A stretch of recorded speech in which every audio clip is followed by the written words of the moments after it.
7 de junho, tenho comentado com vocês sobre a captura do Estado pelas organizações de extrema-direita. Isso é um processo que não acontece só no Brasil, mas que está acontecendo no Brasil. Isso come por dentro. Isto ocorre de uma maneira surda. E de quando em vez, alguns fatos acontecem que nos permitem enxergar esta caminhada do neofascismo. Quando eu não canso de repetir, e vou seguir repetindo, e vou seguir denunciando, e vou seguir falando para quem quiser ouvir, e para quem tenha a capacidade e a disposição de conversar com outros cidadãos comuns como eu, sobre este processo que é gravíssimo, eu vou seguir falando. Esses processos, eles têm acontecido numa série de países na volta do mundo. Venezuela, Hungria, Turquia, Polônia, e uma série de outros países onde a extrema-direita, pela via eleitoral, chegou ao poder. Especialmente chegou ao poder ganhando o executivo. A partir dos ganhos eleitorais, eles dominando a máquina de Estado, eles compram, literalmente compram, os legislativos. Olha o Brasil, o Centrão, o tal de orçamento secreto, que é um escândalo. Mas, com isso, o Bolsonaro adquiriu um controle sobre o Congresso que lhe permite, inclusive, produzir modificações constitucionais com certa facilidade. Está aí a questão de teto de gastos, está aí a questão do calote nos precatórios, etc, etc, etc. Não que eu acho que o teto de gastos, numa circunstância dessa, como o Brasil está vivendo, seja definitivo. Não, não é. E tem um bando de jornalistinha terminaram os gastos de gás. Não, já terminou. O Bolsonaro já terminou com isso no Brasil. Isso tem que ser revisto, repensado numa outra circunstância. O importante agora é nós termos presente o que está acontecendo no país do ponto de vista institucional. Vejam só. Falei esses dias para vocês daquelas decisões monocráticas do Cássio Cuncu, que cassou decisões do Tribunal Superior Eleitoral, que cassavam mandatos de deputados, um por mentira muito provada e o outro por abuso de poder econômico, porque pegou dinheiro de gente que ele falsificou as informações. 2 caras, 2 bolsonaristas. Aí o Cássio dá uma liminar e esta liminar simplesmente devolve os mandatos para esses 2 bolsonaristas. O que acontece?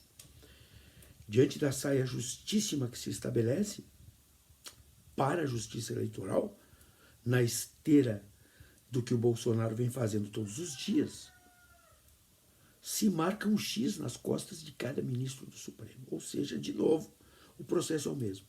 Venha a decisão que vier, o Bolsonaro vai detonar a Suprema Corte. Essa é a jogada, essa é a estratégia. Mas o que faz? O Fux, diante desse movimento do cara, resolve pautar esta decisão, esta liminar do Cássio Nunes Marques, para exame do plenário do Supremo Tribunal Federal, de modo a terminar com este baile. Por quê? Porque a cassação do Francisquini do Paraná, ela é um paradigma no tema das fake news.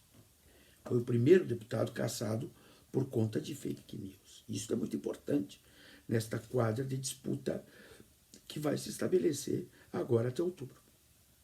Fux vai e pauta. O que acontece? O outro, o André Mendonça, o terrivelmente evangélico, simplesmente vai lá e pede vista do processo. Quando ele pede vista, o que acontece?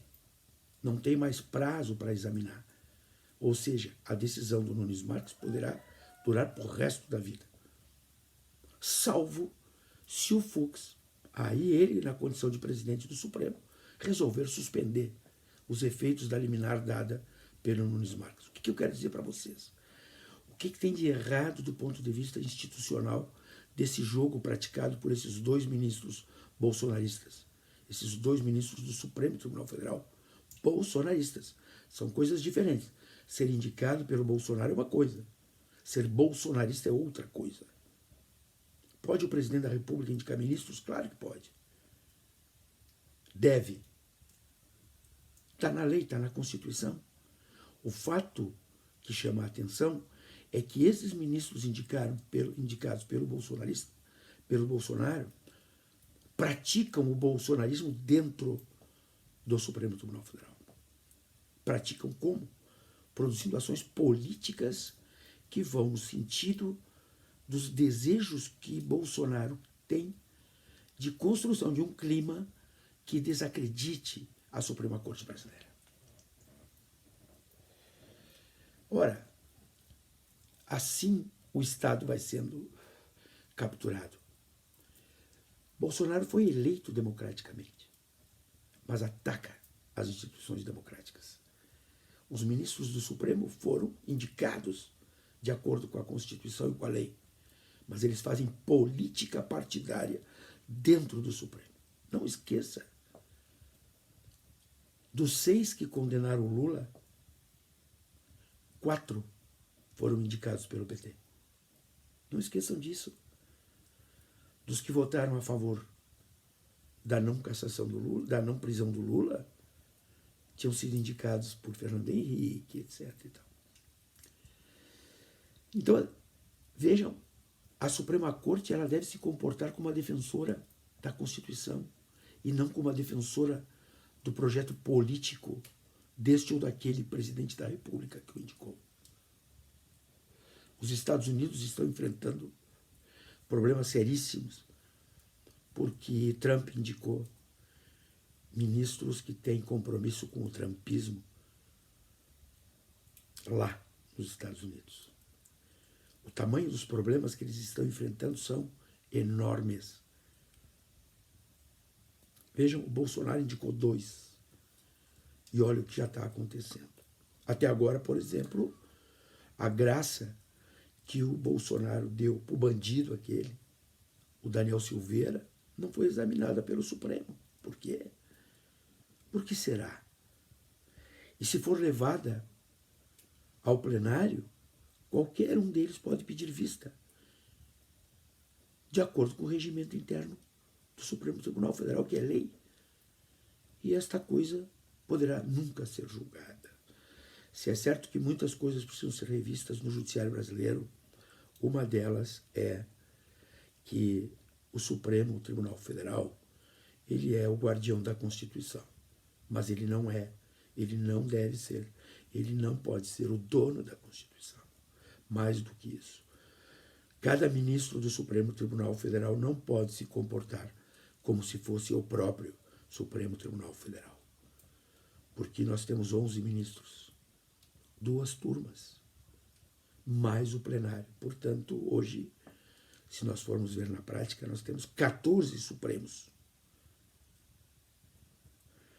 E a partir dessas fragilidades institucionais, o neofascismo age para capturar o Estado e fazer do Estado um elemento de realização das suas políticas que são racistas, misóginas,